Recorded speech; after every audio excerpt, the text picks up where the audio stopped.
मैं अच्छे आयुर्वेदा सैलून की ओनर आप लोगों से आज़ादी के दिन के लिए बहुत छोटी सी बात शेयर करना चाहती हूँ। सबसे पहले हम लोग आज़ादी मनाते हैं, सभी लोग आज़ादी के दिन म्यूज़िक लगाते हैं, प्रोग्राम करते हैं, डांस करते हैं, प्लस हम लोग तिरंगा फहराते हैं। तिरंगा फहराते हैं, फंक्शन करते हैं, बहुत ज़ोर ज़ोर से लाउड प्ले करते हैं।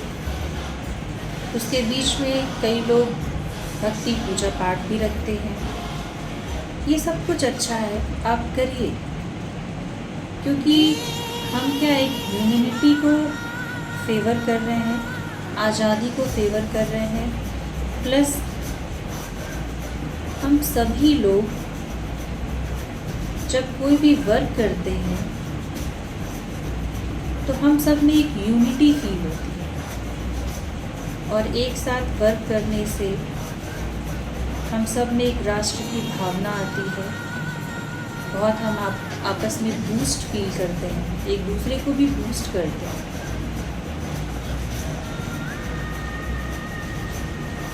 तो इसके साथ मैं आप लोगों से एक छोटी सी प्रार्थना करना चाहूँगी। वो प्रार्थना ये है कि कभी भी जब ये दिन होता है 15 अगस्त रिपब्लिक डे या आज़ादी के कार्यक्रम, इन दिनों में आप 24 घंटे में कभी भी 15-20 मिनट निकाल के आप ये सोचिए या महसूस कीजिए कि हमारे पूर्वजों ने जो बलिदान दिया है, जो क्रांतिकारी थे, जिन्होंने इतनी यातनाएं सही हुई हैं, जिन्होंने अपने जेवर, अपना घर, अपनी कई सारी संपत्तियां अपने आज़ादी के मोर्चे में, अपने आज़ादी के सोच में, अपने तमाम कामों के लिए उसे गिरवी भी रखा और बेचा भी। और कई ऐसी चीज़ें हैं जिन्हें अपनाने के लिए अंग्रेज़ों के द्वारा बंधन में रहने के बावजूद उन्होंने उनकी चीज़ों को त्यागा, इतने कोड़े खाए, इतनी यातनाएं सही। अगर हम उनके दर्द को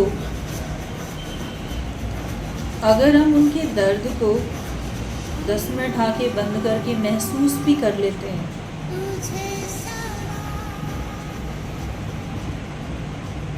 कि उन्होंने बचपन से लेके जवानी और पूरी लाइफ तक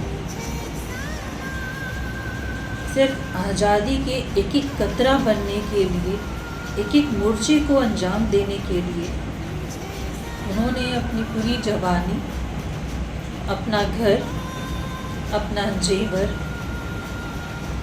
ये सब कुछ और आदमी और औरतों ने मिल के त्यागा है। कभी आप अंदर से सिर्फ ये फील करके देख लीजिए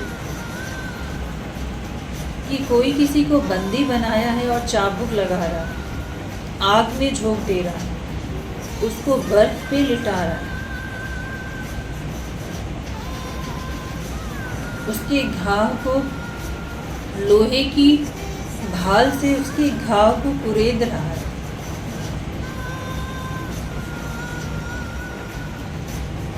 साथ ही उस पे नमक भी डाल रहा है, उसको बर्फ की सिल्ली पे लिटा के उसके ऊपर कई सारे लोग चढ़े हुए हैं, उसको तेजाब डाल के जलाया जा रहा है। जो मर गया उसे उतनी पेन नहीं है, वो तो आज़ाद हो गया। लेकिन जरा आप उन्हें महसूस कीजिए कि जिसको लोहे की भालों से घाव को कुरेदा जा रहा है,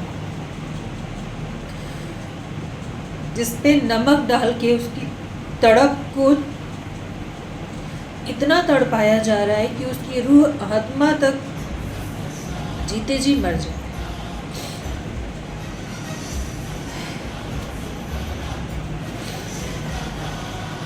कॉरिडोर से मुझे बीच बीच में आ जाता है।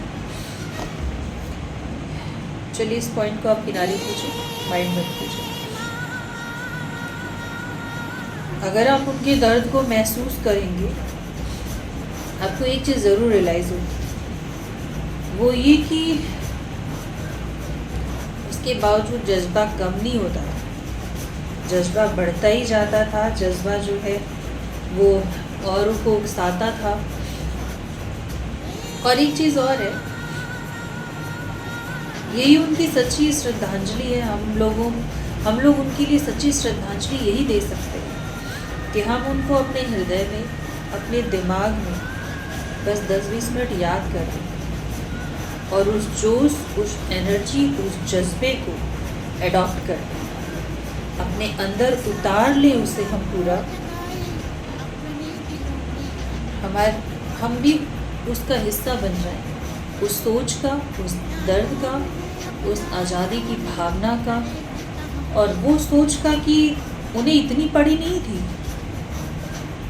कि वो लड़े और पूरा जीवन बिता दें, वो उसमें फेवर करके भी रह सकते थे। लेकिन आत्मसम्मान ऐसी चीज़ है जो आपको तमाम सुख देने के बावजूद अगर आप रौंदे गए हैं और आपकी ये चीज़ आपको नहीं मिल रही है, भिखारियों की तरह दी जा रही है, आप अपने अस्तित्व के लिए लड़ेंगे। कम से कम लड़ के आप आगे आने वाली नस्ल के लिए सुजलां सुफलां मलयज शीतलां सस्य श्यामलां मातरं वन्दे